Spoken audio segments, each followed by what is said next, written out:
नमस्कार। खरी खरी लेकर हाजिर हूं मैं सर्वमित्रा। राहुल गांधी एक बार फिर विदेश यात्रा पे हैं और एक बार फिर बीजेपी परेशान हो रही है कि राहुल विदेश क्यों गए, राहुल ने विदेश में जाकर जो कुछ कहा वो क्यों कहा।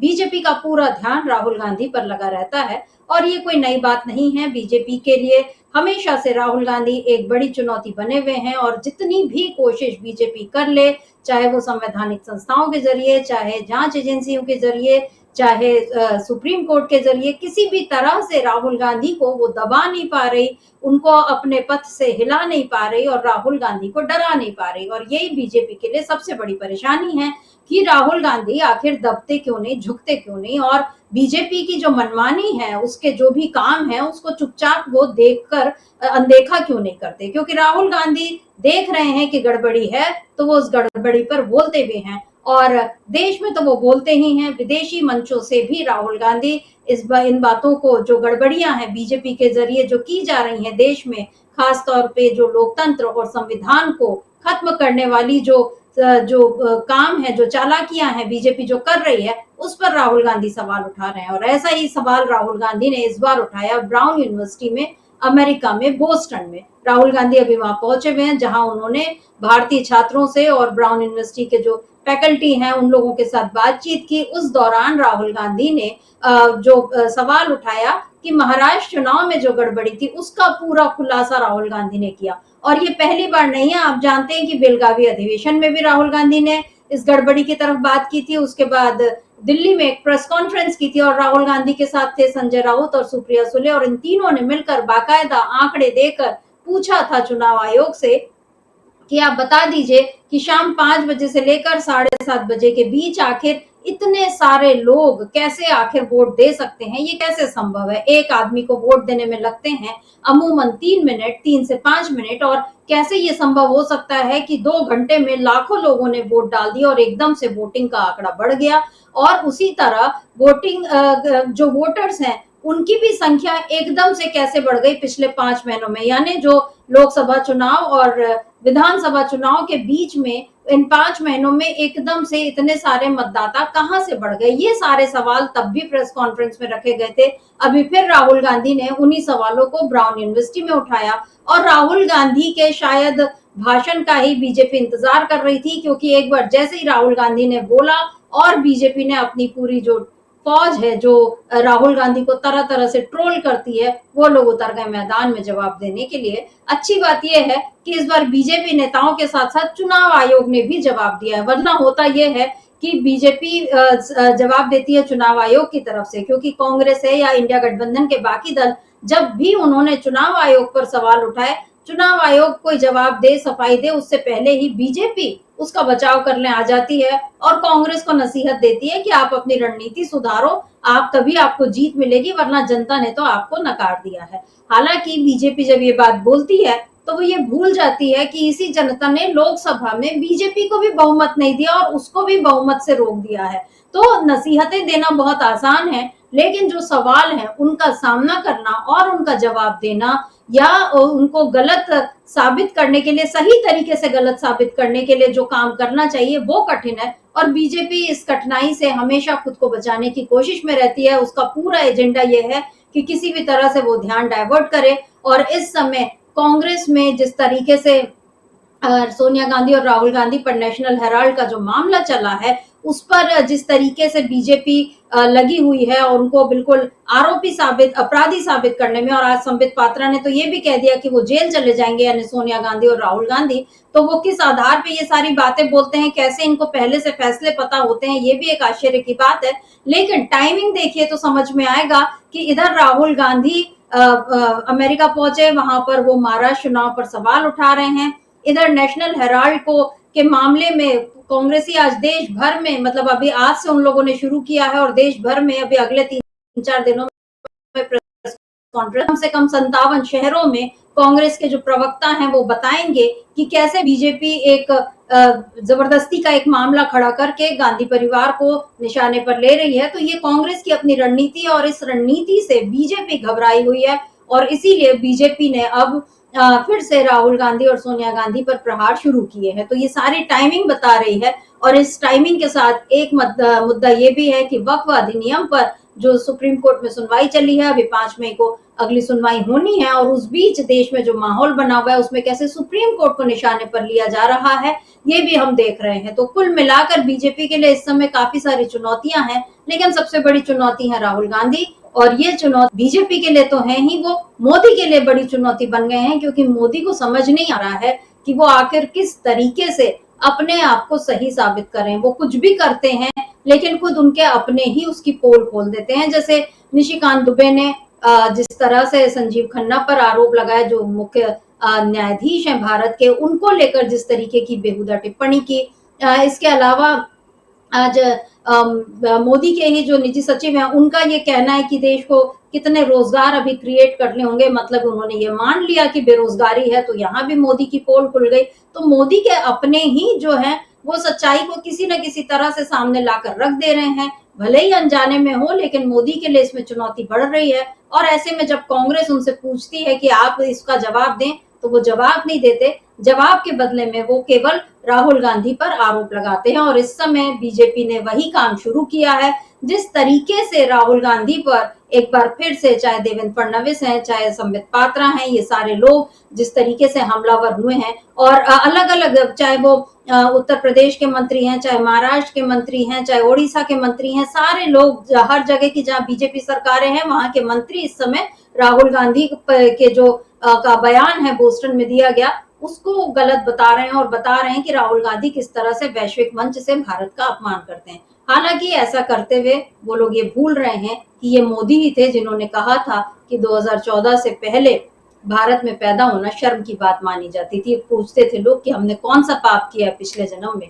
ये मोदी का ही अल्फाज है, हमारा इसमें कुछ अलग से मिलाई हुई बात नहीं है। तो मोदी ने जो कहा उस पर बीजेपी कुछ नहीं बोलती, लेकिन राहुल गांधी जो सही बात कर रहे हैं, जो सवाल उठा रहे हैं, उसका जवाब देने की बजाय जिस तरह से बीजेपी इस समय फिर से उन पर हमलावर हुई है, आखिर क्या है बीजेपी की ये रणनीति? क्या बीजेपी घबराई हुई है और इस घबराहट में वो और ज्यादा आक्रामकता दिखा रही है? क्या इसका फायदा उसको मिलेगा?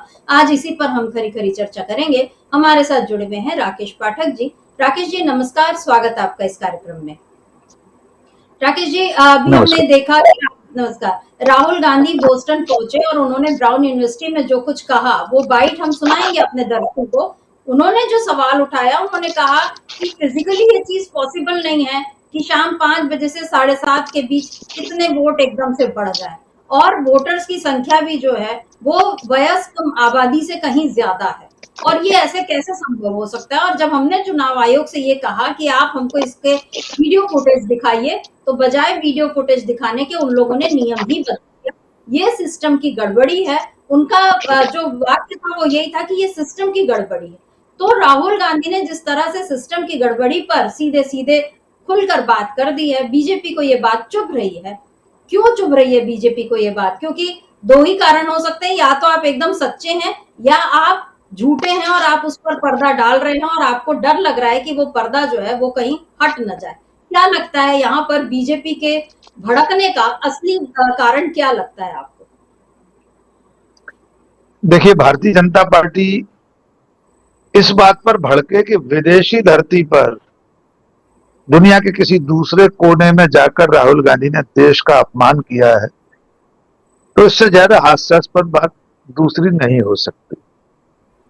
क्योंकि आजादी के बाद आज तक देश के बारे में नकारात्मक बातें करने का जो रिकॉर्ड नरेंद्र मोदी के नाम है, उसे कोई नहीं तोड़ सकता। आपने एक दो नजीर पेश की, बताई कि भारत में 2014 से पहले जन्म लेने पर लोग कोसते थे, न जाने कौन से पाप किए पिछले जन्म में तो भारत में पैदा होना पड़ा। नोटबंदी के बाद जापान में किस तरह वे अंगूठा हिला हिला कर कह रहे थे बेटी की शादी है, पैसे नहीं है। अनगिनत बयान है नरेंद्र मोदी जी के, जिनमें वे ये साबित करने पर तुले रहते हैं कि जब से वे प्रधानमंत्री बने हैं, जब से नरेंद्र मोदी और बीजेपी आई है, उसके बाद ही भारत भारत बना है। उनके समर्थक तो आजादी मानते हैं 2014 से, उससे पहले तो देश आजाद भी नहीं था। अब आते हैं राहुल गांधी के इस बयान पर। राहुल गांधी ने जो कुछ कहा है वो भले विदेश की धरती पर कहा गया हो, पर भारत में तो लगातार दोहराया जाता है। विपक्ष के लोग, मीडिया के लोग, लोकतांत्रिक संस्थाओं में काम करने वाले ईडीआर जैसी संस्थाएं, बहुत सारी ऐसी संस्थाएं हैं, ये सवाल उठाती रहती है। तो शर्मित्रा जी ये बताइए, जो बात भारत में हो रही है वो क्या अमेरिका में लोगों को नहीं मालूम?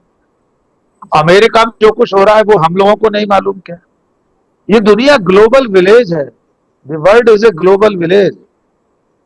छोटा सा गांव है अभी पूरी दुनिया इंटरनेट के युग में। हम और आप इस वक्त जो बात कर रहे हैं, डीवी लाइव को दुनिया के किसी भी कोने में कोई भी देख सकता है। देख ही रहे होंगे लोग, रोज देखते हैं हमें और आपको। कौन सी चीज है जो देश की भौगोलिक सीमाओं में सिमट कर रह गई? कोई ऐसी चीज नहीं।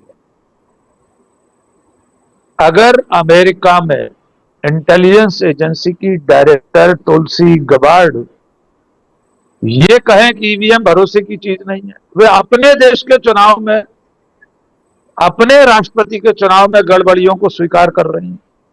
वे कह रही कि हमारे पास सबूत हैं, साक्ष्य हैं इस बात के कि जनादेश में गड़बड़ी हुई है।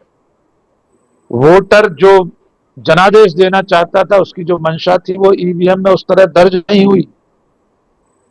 उन्होंने कहा है कि इस बार अमेरिका की सरकार इसकी जांच करेगी।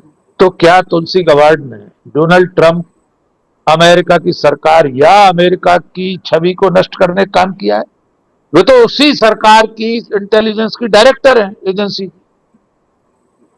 एलन मस्क दुनिया का सबसे बड़ा टेक्नोक्रेट मान लीजिए आज की तारीख में, वो भी अमेरिका की सरकार का हिस्सा है आज की तारीख में। 2024 में पहले सितंबर में, फिर अक्टूबर में 2 बार एलन मस्क कह चुके ईवीएम पर भरोसा नहीं किया जा सकता, इसे हैक किया जा सकता है। उसके बाद उसी मशीन से हुए चुनाव के बाद डोनाल्ड ट्रंप की सरकार में शामिल है।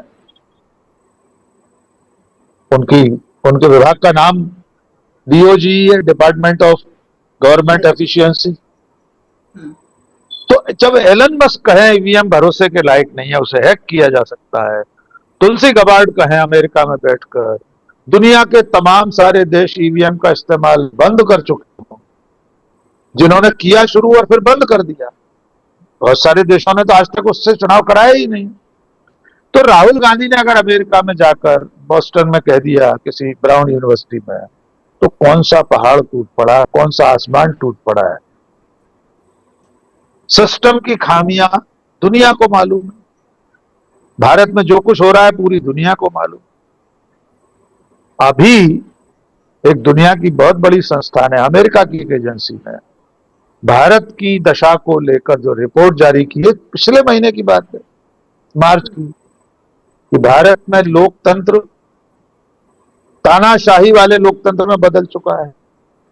साफ कहा है सरकार ने 2018 के बाद के चुनाव उस एजेंसी ने माफ कीजिए, भरोसे के लायक नहीं। भारत में अब लोकतंत्र सिर्फ औपचारिक रूप से बचा है।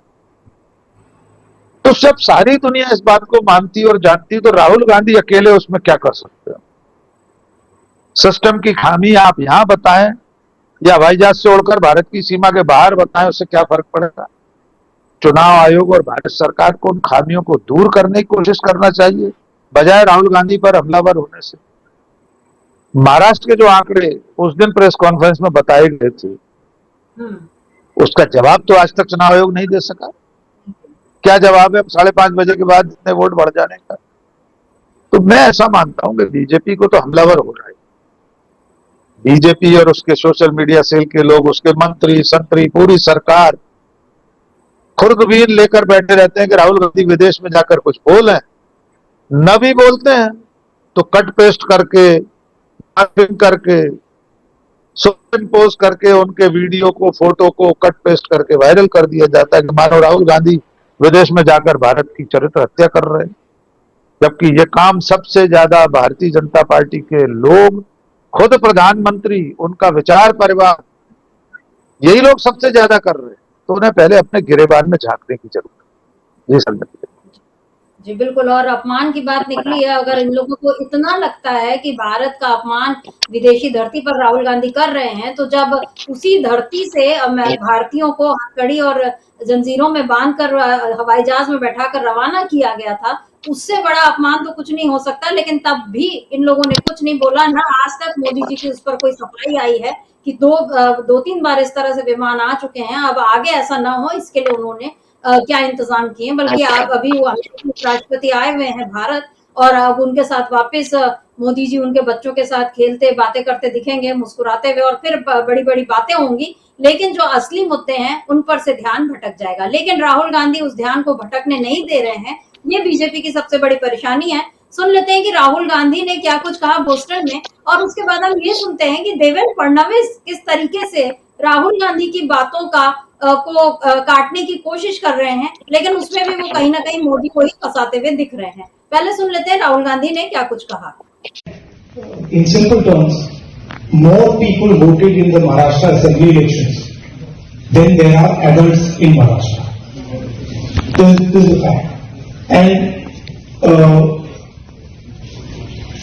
the election commission gave us a figure, voting figure for 5:30 in the evening. And between 5:30 in the evening and 7:30 in the evening, when the poll is supposed to have closed, 65 lakh voters voted. Now, that is physically impossible to happen, right? Because for a voter to vote, it takes approximately 3 minutes. And if you do the math, it would mean that there were lines of voters till 2 o'clock at night voting all night, and this didn't happen. So we asked them, but look, evening, you have videography taking place, as if we ask. They not only refused to give us the videography, they changed the law so that now you're not allowed to ask for the videography. So it's very clear to us that the election commission is compromised. It's very clear that there is something very wrong with the system. We've said it. We've said it publicly. I've said it multiple times. I've said it in press conferences. Other leaders. तो यहाँ पर राकेश जी, राहुल गांधी ने सीधा कहा है कि अगर आप गणित हिसाब लगाएं तो ये समझ में आ जाएगा कि एक आदमी को वोट देने में अगर 3 मिनट लगते हैं, तो ये अगले 2 घंटों में इन्होंने जितना 6.5 लाख जितना वो बता रहे हैं कि इतने बढ़ गए, तो रात 2 बज जाएगा अगर वो सारे लोग वोट दे रहे होंगे तो। और इसका कोई सबूत चुनाव आयोग ने पेश नहीं किया। और आपको याद होगा कि अभी हाल ही में एक महाराष्ट्र में बीड में जो थे पुलिस इंस्पेक्टर निलंबित हो गए, वो जी, उन्होंने जो कहा कि मुझे मेरे अकाउंट में 10 लाख रुपए आए, और उस पर तुरंत ईसीआई मतलब चुनाव आयोग की सफाई भी आ गई। और वो ये कह रहे हैं कि एक नाराज निलंबित पुलिस ऑफिसर हैं और ये वहां ड्यूटी पर ही नहीं थे। यानी यहाँ पर चुनाव आयोग ने सीधे सीधे इस बात को ही खारिज कर दिया। लेकिन सवाल ये है कि आखिर एक निलंबित पुलिस अधिकारी ने ऐसे आरोप क्यों लगाए, और वो भी इतने दिन चुप रहने के बाद। तो बहुत सारी अभी चीजें हैं जो दबी हुई हैं, जिन पर अभी अगर खुलासा होगा तो बीजेपी उसमें फंसेगी। और इस फंसने के डर से ही शायद अभी बीजेपी और आक्रामक हो रही है। संबित पात्रा ने भी आज एक प्रेस कॉन्फ्रेंस करके कहा कि राहुल गांधी विदेशी भूमि में जाकर वही कर रहे हैं जो वे कई दशकों से करते आ रहे हैं। भारत का अपमान ये कोई नई बात नहीं है। ईडी ने अपनी चार्जशीट में राहुल गांधी, सोनिया गांधी के नाम का उल्लेख किया है। देश को लूटने के लिए उन्हें जेल भी जाना पड़ सकता है। इस बीच कांग्रेस पार्टी पूरे देश में अशांत माहौल बनाने का प्रयास कर रही है। जो लोग 50,000 की जमानत पर बाहर हैं, अगर उन्हें लगता है कि वे विदेश जाकर वहां बोलकर इस महान लोकतंत्र की छवि को नष्ट कर सकते हैं, तो वो पूरी तरह गलत है। संबित पात्रा अपनी जिम्मेदारी निभा रहे हैं। जिस भी तरीके से उनको बीजेपी को डिफेंड करना है वो कर रहे हैं। देवेंद्र फडणवीस ने जो कहा उसको भी सुन लेते हैं, क्योंकि समझ में आ रहा है कि अंदर अंदर ये लोग कितने बेचैन हो चुके हैं। क्या कहा है देवेंद्र फडणवीस ने, सुनते हैं। ये बहुत ही दुख की बात है कि श्रीमान राहुल गांधी विदेश में जाकर अपने देश के प्रति, अपने देश के संविधान ने जो संस्थाएं तैयार की है उनके प्रति इस प्रकार से झूठ बोलने का प्रयास करते हैं, झूठ फैलाने का प्रयास करते हैं, भारतीय लोकतंत्र को बदनाम करने का प्रयास करते हैं, लोकतंत्र पर सवालिया निशान उठाने का प्रयास करते हैं। ये बहुत ही निंदनीय इस प्रकार से उनका काम चल रहा है। बार बार चुनाव हारने के बाद उनके ऊपर जो परिणाम हुआ है उसके चलते मुझे लगता है कि इस प्रकार की हरकतें वो कर रहे हैं। कोई भी देशभक्त इस प्रकार से अपने देश को विदेश में जाके बदनाम नहीं करता। राहुल गांधी जिस प्रकार का बर्ताव कर रहे हैं, उनके चरित्र पर एक सवालिया निशान इसके कारण खड़ा हुआ है। ऐसी चीजें करने की जगह वो जनता में जाए, जनता का विश्वास वापस हासिल करे, तो वो चुनाव जीत सकेंगे। दुनिया भर में कितनी भी बदनामी करके वो चुनाव नहीं जीत सकते, इससे उनका ही कद छोटा होता जाएगा। राहुल गांधी ने राकेश जी, यहाँ पर राहुल गांधी के चरित्र पर सवाल उठ गया, उनकी देशभक्ति पर सवाल उठ गया, उनके राजनीतिक और नेता प्रतिपक्ष है राहुल गांधी, उनके लिए वो ये कह रहे हैं कि हरकतें इस तरह की वो कर रहे हैं।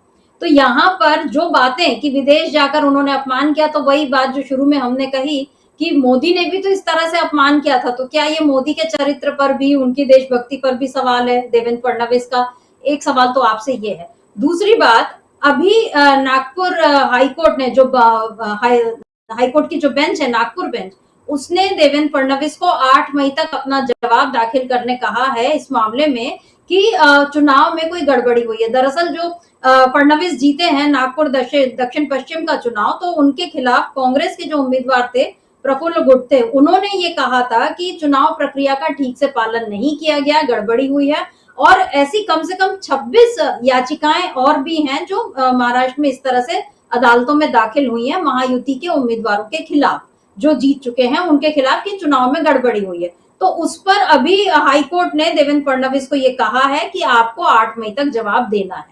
अगर हाईकोर्ट से भी ये बात आ रही है, तो क्या देवेंद्र फडणवीस की बेचैनी या उनका ये जो इस तरह से राहुल गांधी के चरित्र पर सवाल उठाना, क्या ये भी एक कारण हो सकता है? क्योंकि अभी तक तो केवल विपक्ष सवाल उठा रहा था, अब अदालत भी ये कह रही है कि भाई आप जवाब दीजिए, जो सब बातें पूछी गई हैं उनका आप जवाब दीजिए, क्योंकि याचिकाकर्ता ने आरोप लगाया है कि जो जरूरी कानूनी प्रक्रिया उसका पालन नहीं किया गया, हारने वाले उम्मीदवारों को सीसीटीवी फुटेज और फॉर्म नंबर 17 नहीं दिया गया, ये सारे आरोप लगे हैं।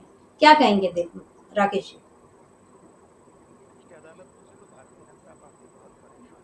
आपकी आवाज नहीं आ रही, सुप्रीम अनम्यूट कर कोर्ट लीजिए। मेरी तरफ से तो अनम्यूट आ रही है आवाज? जी हाँ, आ रही। मैं ये कह रहा था कि भारतीय जनता पार्टी, मोदी शाह अदालतों से बहुत परेशान है, चाहे हाई कोर्ट हो, चाहे सुप्रीम कोर्ट हो जी। यही वजह है कि निशिकांत दुबे के जरिए पार्टी ने जो कुछ कहलवाया वो देश के सामने है। आज से पहले आजाद भारत में कभी किसी चीफ जस्टिस को गृह युद्ध का आरोपी किसी ने नहीं बताया, कोई सोच भी नहीं सकता था। यद्यपि कई सवाल हम पूछ चुके हैं, टीवी लाइव के अपने शो में कल भी पूछा था कि अगर गृह युद्ध चल रहे हैं तो मोदी शाह क्या कर, इतने गृह युद्ध कहा है निशिकांत, इतने यानी बहुवचन, तो भारत सरकार क्या कर रही है, इंटेलिजेंस एजेंसियां क्या कर रही है, सुरक्षा बल क्या कर रहे हैं अगर देश में गृह युद्ध चल रहे हैं, और चीफ जस्टिस ऑफ इंडिया उसके जिम्मेदार हैं, तो भारत सरकार उनके खिलाफ कार्रवाई करती, मुकदमा दर्ज करे, उनको गिरफ्तार कर ले। लेकिन जिस तरह के आरोप सुप्रीम कोर्ट पर लगाए गए हैं, राष्ट्रपति, संसदीय कार्य मंत्री, सांसद, प्रवक्ता, ये लोग उस अंतिम इकाई को ध्वस्त करना चाहते हैं जिससे लोकतंत्र की रोशनी बची है। बाकी चुनाव आयोग से लेकर जितनी भी स्वतंत्र और संवैधानिक संस्थाएं हैं वे तो खत्म हो चुकी हैं, उनकी सबकी रीढ़ की हड्डी निकाली जा चुकी है, जिसमें चुनाव आयोग भी एक बहुत महत्वपूर्ण इकाई है। तो देवेंद्र फडणवीस से नागपुर हाईकोर्ट जो सवाल पूछने वाला है उसकी बेचैनी भी होगी। यद्यपि मैं इसमें यह बात जोड़ना चाहता हूं कि चुनाव याचिकाएं जो होती हैं वे वर्षों बरस चलती हैं, उनके निराकरण से आमतौर पर कोई फर्क नहीं पड़ता। गुजरात विधानसभा में पिछले चुनाव में कई चुनाव याचिकाएं लगी थी जो कांग्रेस के हारे हुए प्रत्याशियों ने लगाई।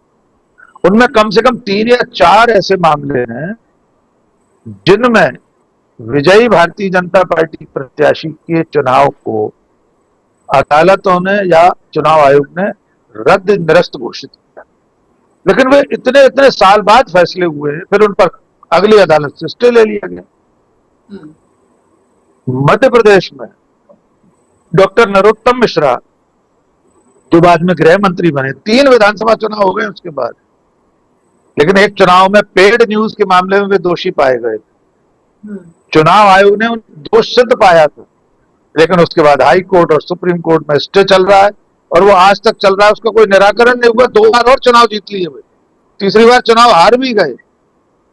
तो मैं समझता हूं उस चुनाव याचिका से देवेंद्र फडणवीस को फर्क नहीं पड़ेगा, लेकिन उसमें से जो संदेश निकल कर आएंगे, अदालत में जब सुनवाई होगी, बहस होगी, उसके बाद जो तथ्य सामने आएंगे, तो इतना तो देश को समझ में आ जाएगा कि इन सीटों पर गड़बड़ी हुई है। इसीलिए चुनाव आयोग ने जैसे ही वो मामला सामने आया तो अब कह दिया कोई डाटा नहीं देंगे, वीडियो फुटेज नहीं देंगे।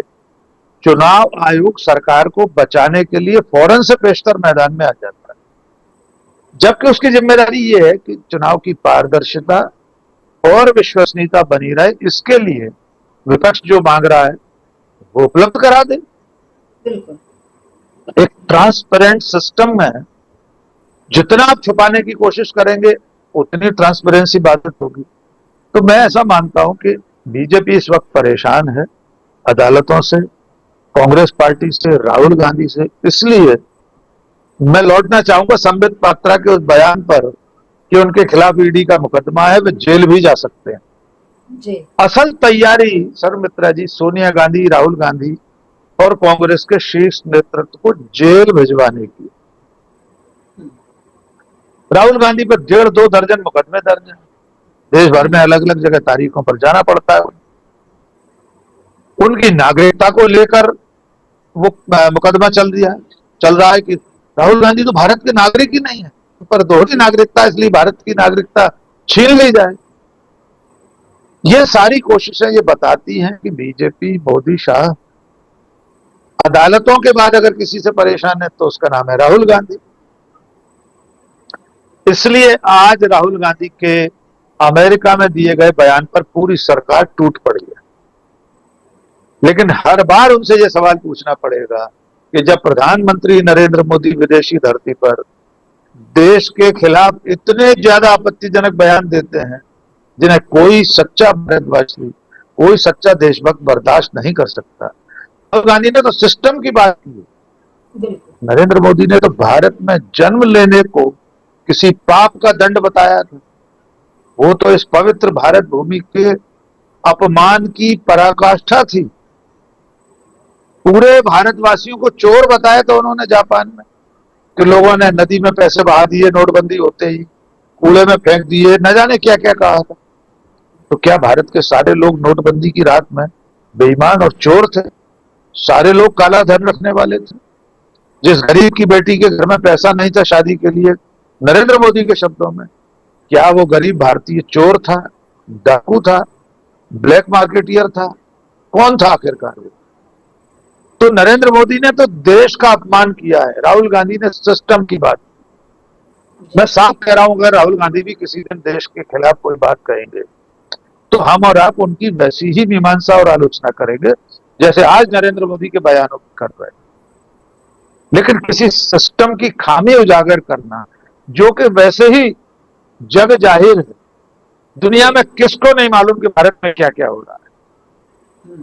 भारत का अपमान होता है जब मॉब लिंचिंग होती है, यहाँ पर भारत का अपमान होता है जब चुनाव पारदर्शी तरीके से नहीं होते। भारत का अपमान होता है जब ईद जैसे त्योहार पर लोगों को नमाज पढ़ने से रोका जाता है, अपने घर की छत पर भी। पूरी दुनिया जानती है, पूरी दुनिया में संदेश जाता है। इसमें से कोई ऐसी बात नहीं जो दुनिया के सामने नहीं है। इसलिए मोदी सरकार को, बीजेपी के नेताओं को पहले चिंता करनी चाहिए अपने घर को सुधारने की, तब राहुल गांधी के बयानों की चिंता करें। जी सर। जी बिल्कुल। और आपने ईद का जिक्र किया तो मुझे याद आया कि कल ईस्टर मनाया गया और वहां अहमदाबाद में या गुजरात में किसी एक जगह चर्च में घुसकर इन्हीं बजरंग दल और विश्व हिंदू परिषद के लड़कों ने उत्पात मचाया है। तो बार बार ये चीजें हो रही हैं, लगातार हो रही हैं और अगर हिंदू धर्म के भी ये लोग रक्षक खुद को बताते हैं, तो इन जुलूसों में जिस बेहुदा किस्म के गीत बजाए जा रहे हैं और डीजे जो एकदम बजाया जाता है, उससे भी हिंदुत्व का ही अपमान हो रहा है। ये बात भी मोदी शाह जानते हैं, लेकिन इनको कोई रोक नहीं रहा। और जो उनकी एक तवलीन सिंह, उनका अभी जो इंडियन एक्सप्रेस में जो इस बार का जो आर्टिकल था, जिसमें उन्होंने ये कहा कि ये किस तरह का न्यू इंडिया बना है और इसमें उर्दू को लेकर इतनी बातें हो रही हैं और सब हो रहा है, तो अब लोगों को भी शायद समझ में आ रहा है कि मोदी शाह जिसकी बात कर रहे थे, जो नया भारत बनाने की, वो असल में किस तरह पुराने भारत को खत्म कर रहा है और कैसे चोट पहुंचा रहा है। असली अपमान ये है, लेकिन इस अपमान पर बात नहीं होती।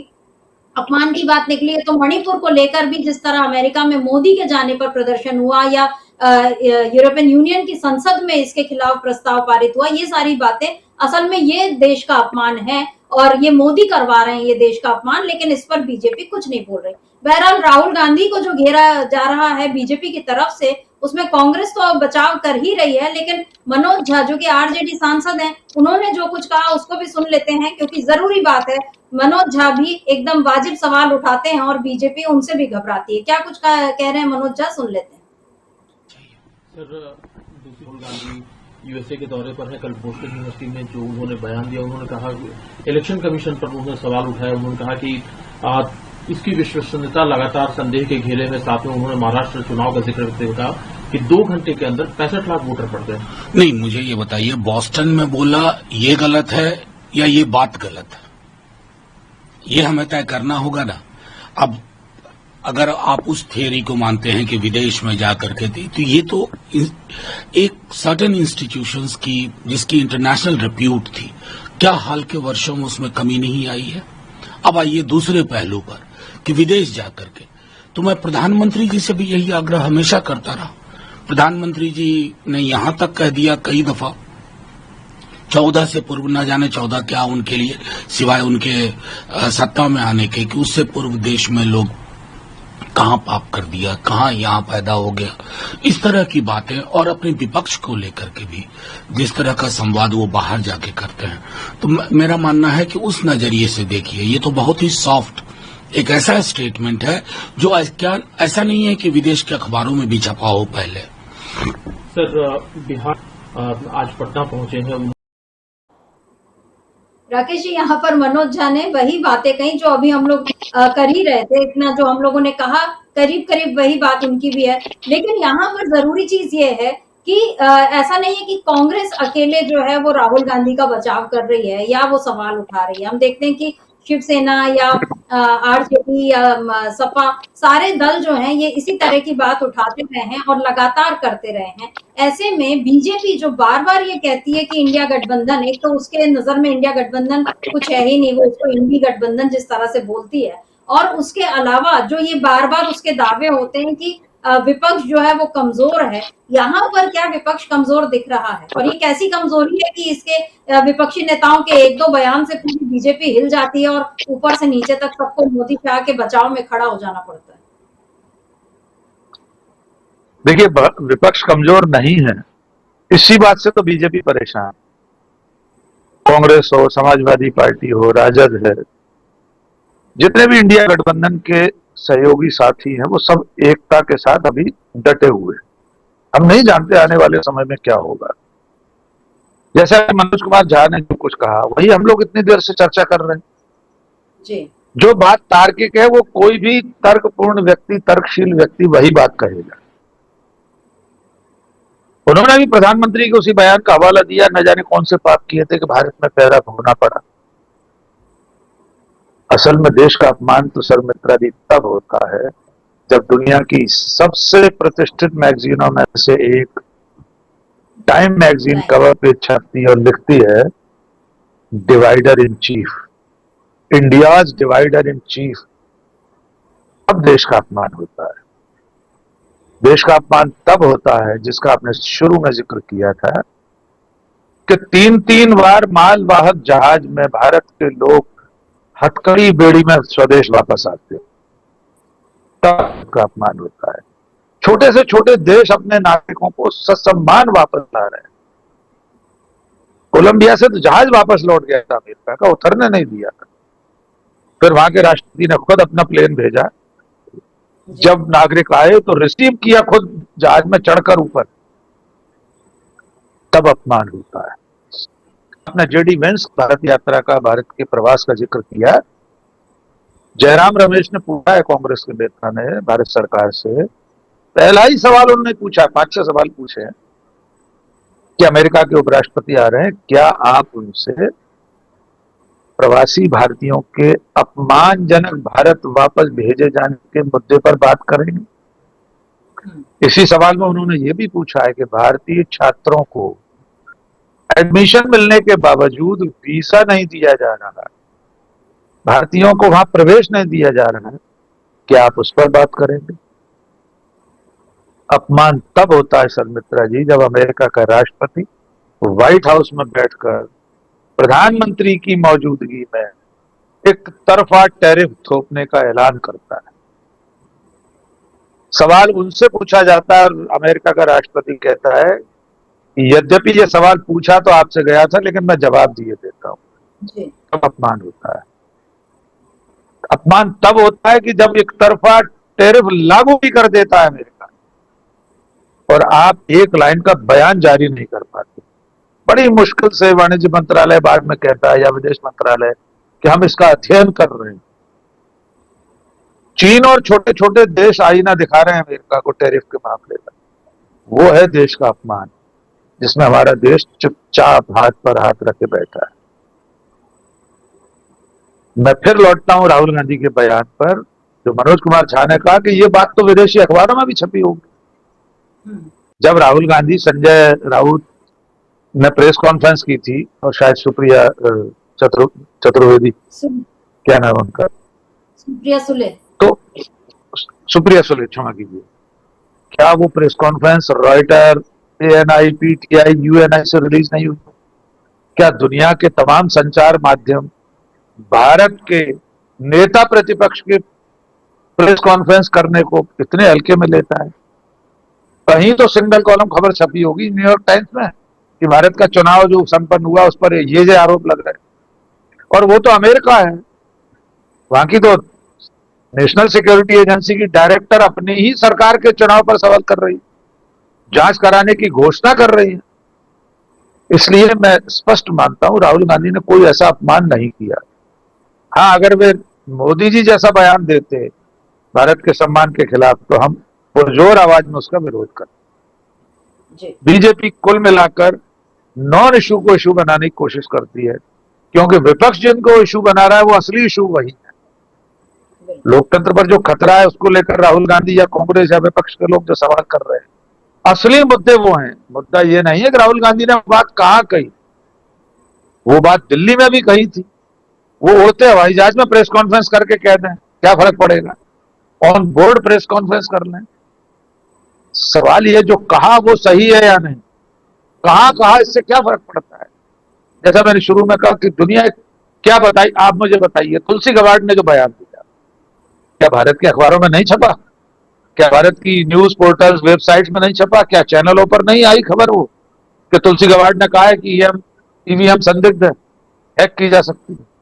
तो जब वहां की बात यहां छप गई, वहां तो किसी ने स्यापा नहीं किया, तो यहां का नेता वहां जाकर कह दे तो क्या फर्क पड़ने वाला?